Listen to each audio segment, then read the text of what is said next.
ఇవాళ కేంద్ర ప్రభుత్వంలో చంద్రబాబు నాయుడు గారు ఎన్డీఏలో ఒక నిర్ణయాత్మక శక్తిగా ఉన్నారు.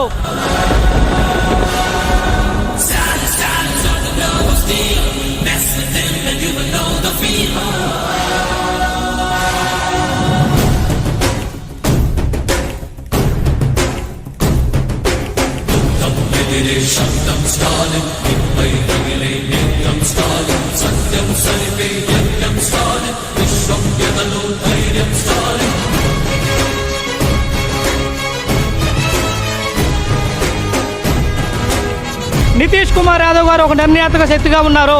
అతి త్వరలోనే వీరు ఇరువును కలిసి దేశ ప్రధాని నరేంద్ర మోడీ గారికి పార్లమెంట్లో బీసీ బిల్లు పెట్టి బీసీలకి 50% రిజర్వేషన్లు కల్పించాలని చెప్పేసి రిప్రజెంటేషన్ సమర్పించబోతున్నాము.